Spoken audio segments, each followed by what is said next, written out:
체크해야 되는 부분들을 알고 있느냐? 법률로 정해진 바는 없습니다. 받기가 조금 힘들어질 수도 있으니까 문자로 먼저 통보를 해주는 것이 좋습니다.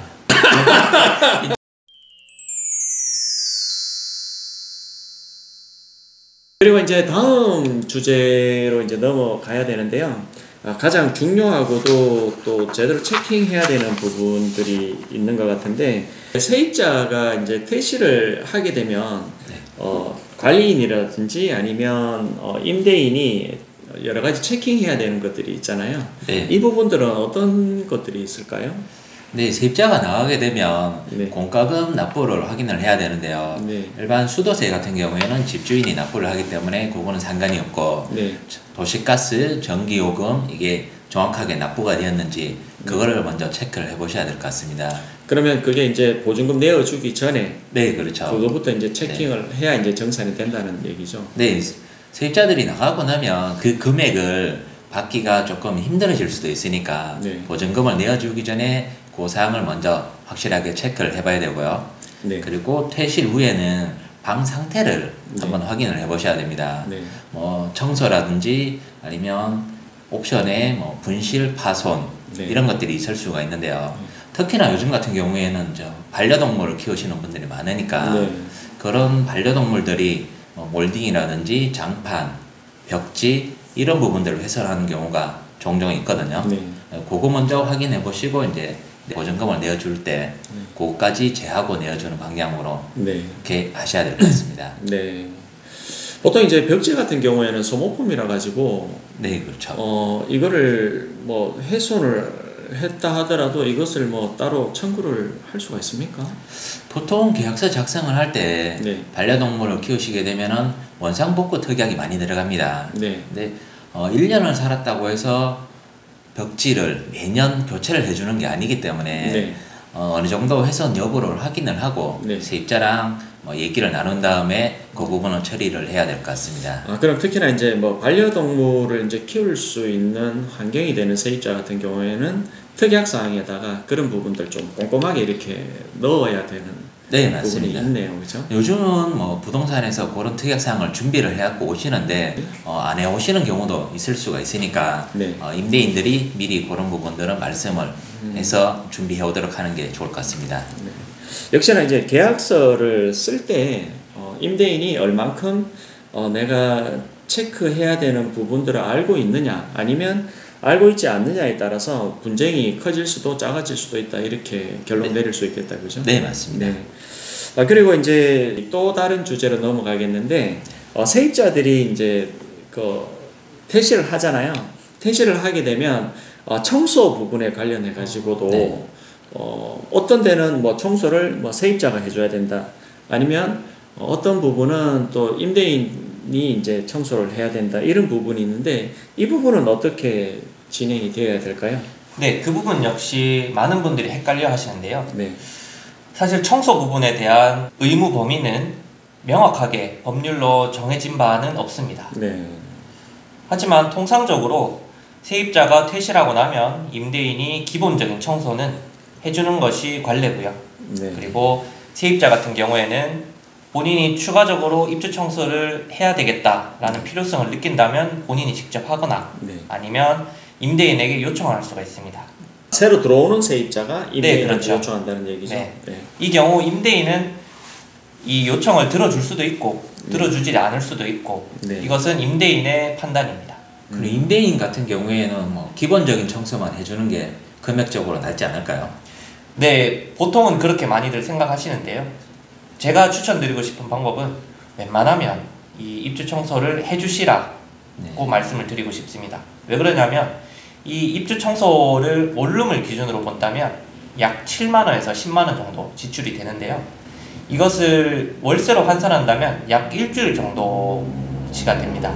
따라서 입주 청소를 해주고 일주일 먼저 세를 놓는 것이나 입주 청소를 안 해주고 일주일 혹은 그 이상으로 이 공실 기간이 길어지는 것이나 기회비용은 동일하다고 말씀드릴 수 있습니다.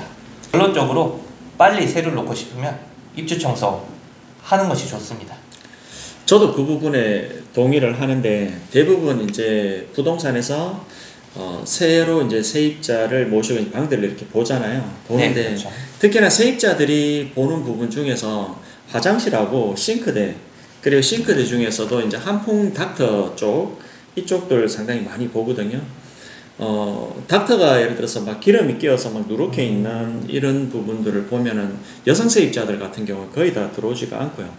그리고 변기 쪽에 보면 변기 쪽이 얼만큼 깨끗하냐에 따라서 들어오는 세입자들이 여기는 진짜 깨끗하다는 느낌이 들 때 계약이 잘 이루어지는 것 같더라고요. 그런 부분들 같은 경우에는 차라리 그 금액을 아끼는 것보다는 청소를 해가지고 빨리 세입자를 유치하는 부분들이 훨씬 더 경제적일 수가 있다. 저도 그렇게 동의를 하는 것 같습니다. 네, 맞습니다. 그리고 또 이제 저희가 주제 중에서 좀 중요한 주제예요. 다음 주제가 월세 연체 세입자 관리 노하우에 대해서 관리하시는 분들의 좀 깨알 같은 팁이 있다면 어떤 부분이 있을까요? 네, 저 같은 경우에는 뭐 계약서를 쓰는 단계에서 네. 세입자를 처음 만나니까 그 세입자한테 월세를 좀 미루지 말라달라 이렇게 당부 말씀을 드리고 네. 그리고 집주인분들이 월세 날짜를 잊어버리는 경우도 종종 생기더라고요. 네, 맞아요. 보통 네. 관리하는 호실이 많다 보니까 그 월세 날짜도 다 제각각이고요. 네, 그래서 맞아요. 이런 것을 좀 효율적으로 관리하는 방법이 없을까요? 요즘은 휴대폰에 뭐 일정 관리해서 월 단위로 알림을 뭐 설정을 해놓는 경우도 있고요. 네. 그리고 구글 플레이나 그 다음에 앱스토어 같은 데 들어가면 임대인들이 사용할 수 있는 어플들이 좋은 게 많이 나와 있습니다. 네. 네, 그런 거를 활용하시는 것도 괜찮은 방법일 것 같습니다. 네. 예전에는 이게 이제 보통 임대인이 엑셀 파일로 해가지고 네. 호수별로 이렇게 해가지고 월세 날짜 뭐 이런 형태로 해서 이것을 이제 월세 받으면 체킹하고 이런 식으로 했었잖아요. 네. 근데 이제 그게 저 앱으로 들어가가지고 거기에서 다 이렇게 뭐 미리 알림을 설정해 두면 알림을 설정해 두면 이제 그 날짜가 되면 이제 알림이 온다든지 월세가 지났으면 하루 지났다, 그러니까 월세 이제 미납이 하루 지났다, 이틀 지났다 이렇게 이제 나온다는 얘기잖아요. 네. 그런 앱들이 요즘엔 정말 잘 되어 있거든요. 네. 그거를 활용을 하시면 많은 도움이 되고 있습니다. 그거 진짜 좋겠다. 그 박 소장님께서 네. 얘기해 주시는 그런 것들 아주 좋은 꿀팁인 것 같습니다. 네, 맞습니다. 네. 그리고 또 다른 또 세입자 관리 노하우가 있겠습니까? 만일 월세 연체가 걱정이 되시는 임대인 분들이라면 보증금을 높이는 방법으로 이러한 월세 연체 빈도를 줄일 수 있습니다. 네. 왜냐하면 대체적으로 보증금을 높이는 세입자들의 경우에는 경제관념이 잘 정립되어 있는 경우가 많거든요. 네. 그러다 보니까 이런 분들은 대체적으로 월세도 밀리지 않고 꼬박꼬박 잘 냅니다. 그러면 통상적으로 만약에 월세가 원룸 기준에서 월세가 네. 뭐 30만 원이다. 네. 그러면 한 보증금은 얼마 정도 받는 게 좋을까요? 네, 그러면 보통 적정한 보증금은 한 300에서 네. 한 500 정도 보시면 네. 되고요. 이 월세가 30만 원인데 보증금이 200만 원 이하로 내려간다. 네. 그러면은 이 세입자가 월세를 연체했을 경우에 이 임대인이 명도 문제라든지 네. 세입자를 내보내는 과정에서 애로사항이 아주 많다고 보시면 되겠습니다. 네. 네. 그럼 한 보증금 한 300 정도 이상은 받으시는 게 월세가 조금 뭐 1, 2만 원이 예를 들어서 줄어든다 하더라도 보증금을 조금 더 넉넉하게 받는 것이 원룸 관리하는데 아주 효율적이다 이렇게. 네, 그렇죠. 알겠습니다. 특히나 이제 원룸을 이렇게 관리를 하다 보면은 공실이 오랜 기간 동안 되는 경우가 있잖아요. 그런 경우에는 차라리 보증금을 조금 높이고 월세를 뭐 1, 2만 원 싸게 해가지고 내놓으시는 방법도 좋은 방법이다, 그렇죠? 네, 그것도 좋은 방법이 될 수 네. 있습니다. 그리고 또 다른 또 연체 세입자 관리 노하우가 있습니까?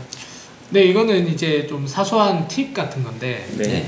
세입자들이 월세를 우선적으로 생각을 안 하는 경우가 많아요. 맞아요. 그러니까 처음에 계약하고 들어왔을 때는 월세를 꼬박꼬박 잘 내시다가 점점 이제 뒤로 갈수록 월세를 우선적으로 생각을 하지 않아서 연체가 되는 경우가 많은데요.